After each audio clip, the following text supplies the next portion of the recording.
More than 3 years since Anni Dewani was shot after being kidnapped in Cape Town along with her husband, interest in the case remains high. Judges here at the High Court today ruled that Shrien Dewani, who is suffering from depression and post-traumatic stress disorder, can be an accused despite being unfit to plead, and that it would not be unjust or oppressive to extradite him. Outside court, Anni Dewani's family spoke of their relief. You know, for my uncle and for my auntie in Sweden, it's been amazingly difficult. You know, they don't have a normal life anymore, and you know, for the whole family, we just want the truth. Really, that's all we've ever wanted. So it's a step closer, and that's all we really want.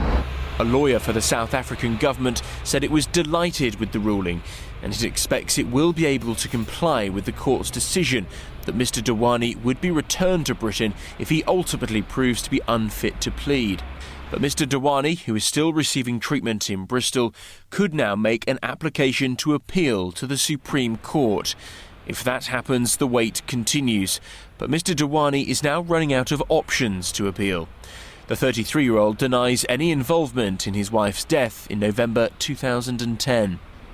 Anni Dewani's family clearly expressing their relief here on the steps of the Royal Courts of Justice, but they're under no illusion that Shrien Dewani still has several avenues of appeal that he can take. But the ruling here today means that he could be on a plane being extradited to South Africa from the 21st of February. Dan Whitehead, SABC News, London. Well, this is a story that's been buzzing on Twitter for some years now, and certainly today, no exception. Let's take a look for Bakshni at some of the tweets that have been coming through. The first one comes from Shungwan, who says, he must come to face the music. The co-accused is already doing his sentence. It's really long overdue now. Twab, he says, he must come back here in South Africa and defend himself. Why is he fighting the extradition if he's innocent? We are waiting for you. Gillian tweeting, saying it's about time, let the truth be told. Maria saying, at last, justice for Annie and her family. Let him rot in jail. His honeymoon overseas is over. Africa awaits. And we've taken something like 3.5 years to come to this point. And it could very well be a matter of weeks for him to be extradited. But his lawyers could go to the Supreme Court, and then the waiting game starts again.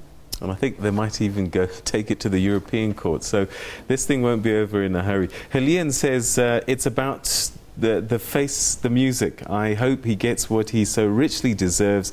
It should have happened a long time ago. And Marx? Marx is tweeting, questioning why is Shrien Dewani refusing to come back to South Africa. I smell something fishy, but I can't say much.